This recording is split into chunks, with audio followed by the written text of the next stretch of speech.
How's the royal family? I pray that everyone is doing well. First and foremost, I'd like to thank Craig J.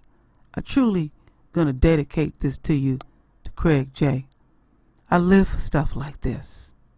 Oh, it's been so long. So long. So very long. So my royal family, you see how much time I have devoted to this? I live for this. So I strongly suggest you stop everything you're doing. Go get what you gotta get. Cause I'm getting ready to drag. To drag the super cone. So how you doing, Clarke? It's been a long ass time. Ooh. Oh, it's been a long time. Oh, it's been so very long. I've been, checking on you. And, I'm a very patient person. And, I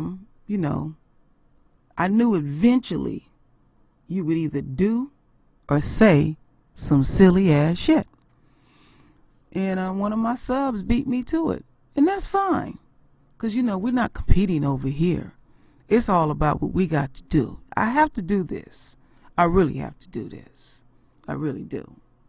So, my royal family, let's go on this journey. So I get this from Craig J. I ain't reading no article. No need to. But, it'll be there for you if you want to dig into it. Because we keep hearing the same repetitive shit all over YouTube, all over the TV. Former Milwaukee Sheriff David Clarke not buying salary motive. Smollett was on a political mission for the left? Wow. Okay. So what you on? What you on? What your coon ass on? What you really on? The same shit you been on the first day that I put up a video about your ass. Oh, you done been through a divorce, found out you like beating your ex-wife's ass. You been out there slanging whatever penis you got left to some Becky's. There's a lot of things going on. And you always worried about somebody else's shit.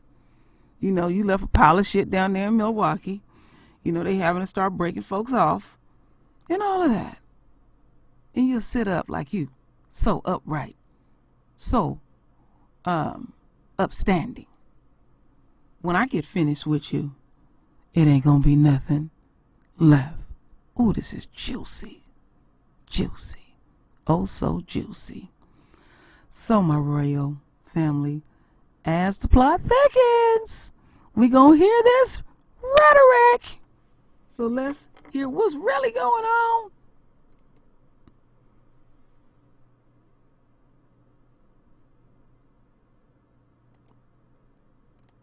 Jussie Smollett. You've got a city, Chicago, that is one of the, if not the top crime-ridden, murder-ridden cities in the United States. You had 12 detectives, 3 FBI agents working on a case where it looks like this guy completely and utterly made the entire thing up. I want your reaction as a law enforcement official for most of your life. When you hear a story like this, as a former journalist, I heard the story and said, I'm skeptical. I heard the story and said, I don't believe there are 2 white rednecks walking around Chicago in 11 below with the wind chill with a rope and some bleach looking for Jussie Smollett. I don't believe it. But having said that, you want to believe the victim right off the bat. So as an investigator, you hear this story. Do you find it as incredible as I did? Sure. You want to listen to the victim when they first report it. Yeah. Believe it? Yeah, well, just listen to the victim, and that's what they did. Look, he really stepped in and he flew a little too close to the sun. Here's why this happens. Identity politics spawned Jussie Smollett. He believes he had special status because he checked 2 boxes in identity politics, yeah. Black and gay. And what identity politics has done is it conferred a special status on selected groups, selected by the left. And with that comes protection, shielding. In other words, you can never criticize their behavior. You can never criticize them for anything and have to be believed at every turn. And he took advantage of that. He exploited it, but he went too far. Look, the police aren't stupid. I'll tell you, when I smelled a rat out of that story, as soon as a noose is entered into any of these fake hoaxes, and I've done some research on it. It'll be my column in townhall.com should be up tonight or tomorrow. Did some research. Anytime there's a noose introduced into the story, your BS detector should go off. And every time one of those stories comes out where a noose is involved, it has been planted by the person who reported. He needs to be prosecuted to the full extent of the law and pay for all those resources. They put 12 detectives on that case. That's how sensitive the Chicago Police Department was. Jussie Smollett thought, well, you know, Chicago police, they can't take any chances here. They're going to believe me with the problems they have with Laquan McDonald and race relations, so they won't challenge what I said. 12 detectives. They took detectives off a case, Joe, where a 1-year-old was shot in the head in a gang drive-by shooting, which is still uncleared, by the way. They took detectives off that case to put on the Smollett case. This thing stinks.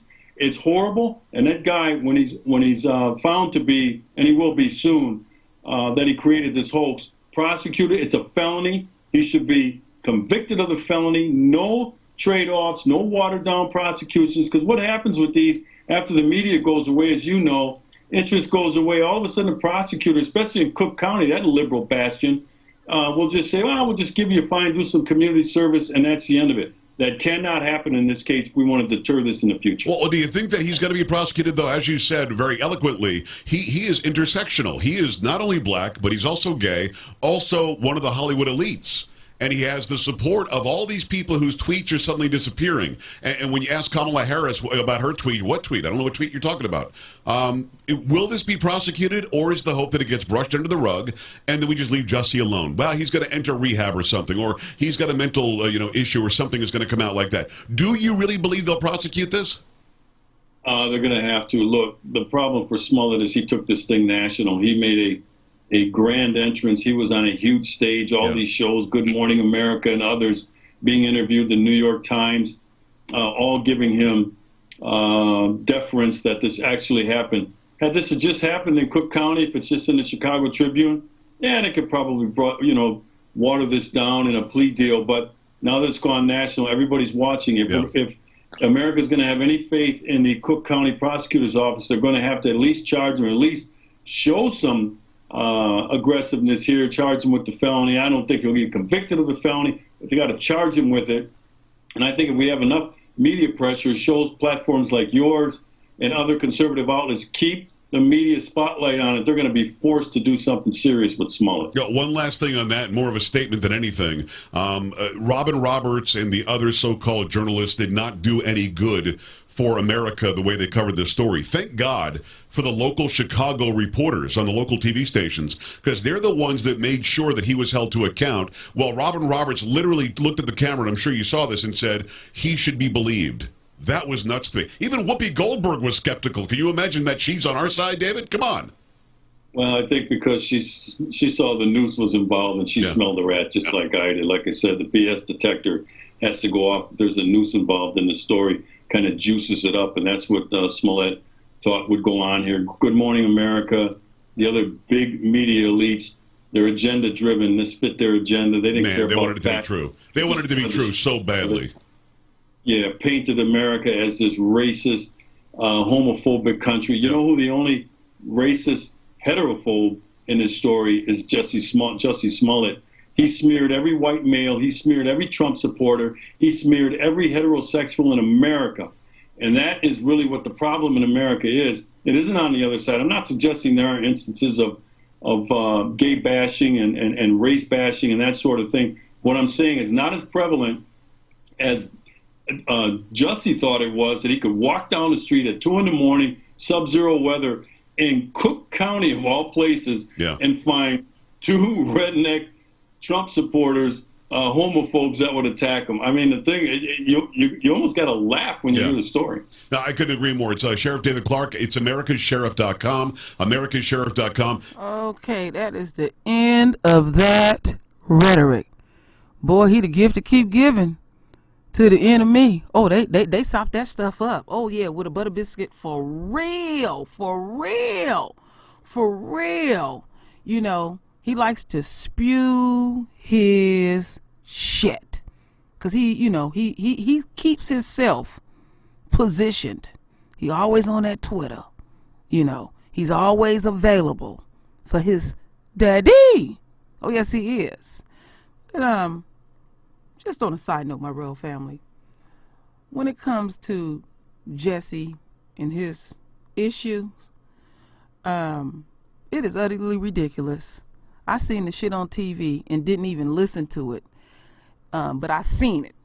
They brought out all the top brass in Chicago. They made a whole production out of it. They drug it out. It's continuing to be drug out, and also on social media, because it's a black man. And I was thinking about, at the end of the day, he embarrassed himself if it's true. And we see these Beckys and Billies do the same identical thing. Well, this is nothing new at all. But our gay folks, our gay black folks, y'all need to take heed to this. You are black first. They don't give a damn about you. And you seeing how they just over exaggerating this shit. So that's pretty much all I have to say about it, because I'm not going to partake in the hyperbia of this. I'm on this motherfucker ass, because that is my mission, to drag the super coon. Yeah, I noticed, Clarke, since, we over here talking, it's been a while, it's been a while, I've been missing you, and your beard looking, you've been putting that, that dye on there and all that shit. You look like a utter ass fool. You really, really do. You really do. And stuff. And in due time, because I've been keeping up with your shit, Mueller is coming after you.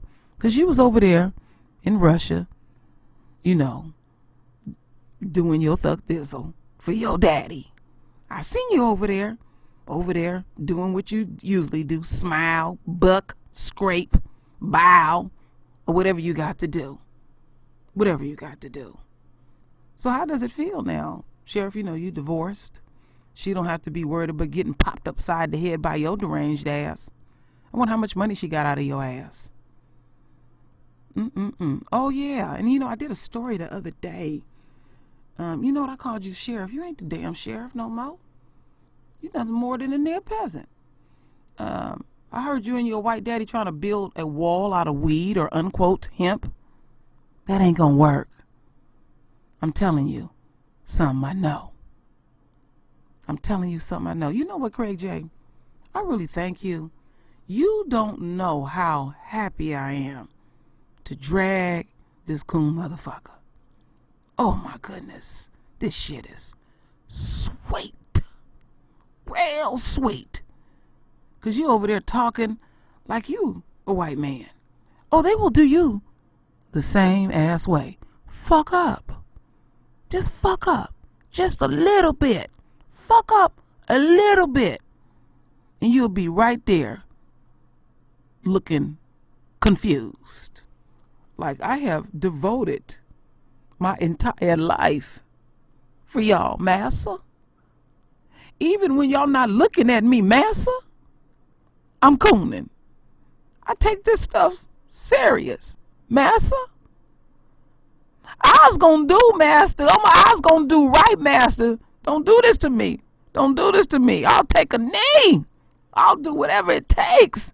Don't drag me on the world stage. Well, check this out. David, I'm dragging you now. Because you are the gift to keep giving on both sides. Because when you were saying what you were saying, oh, your white daddy, he swole up. He swole up big. Because they know you going to deliver. So you delivered over here. You're being true to your coon ass nature. I I've missed you. That's why I'm dragging you and taking my time. So, you know, Dom, don't be upset. You know, I had to do my part because you ain't going to really give it justice. So, you know, I told, you know, the ex-sheriff to lock your ass up for a few. He going to let you go. Don't worry about it. Y'all see him tonight, whoever going to watch him over there. But, you know, we got this relationship sort of kind of where he don't listen to me at all. Only time he listened to me when he get an opportunity to drag one of us. Now, they may not be supporting us, but as long as they look like us, he will jump to it. That's the only time he listened to me. But everything that I have predicted, my royal family, about him has came true. And the shit is sweet. Yeah, it's sweet. I bask in this shit. I live for this shit. Y'all don't fully understand how serious I am. Anybody that's new to the true royal family, I have a playlist on this motherfucker. So if you really want to just like really get deeper into it, go to my playlist and you'll see it. I got the messages for the chosen ones, and then the cave in the coons, and then the sheriff. Ooh, that's my pride and joy right there. That's my baby. Oh yeah, when I make them videos, oh yes.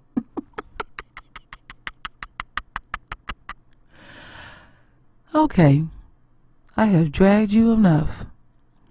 Please come back very, very soon. You know, I appreciate you trying to hold back. You know, get real greasy. And I'm going to get double greasy. So, my royal family, render your voice with your beautiful, divine words. And as always, my royal family, I thank you for your love. I thank you for your support. And with that said, Ashe. Ooh, ooh. Y'all don't know how sweet this shit is. Ooh, I live for this.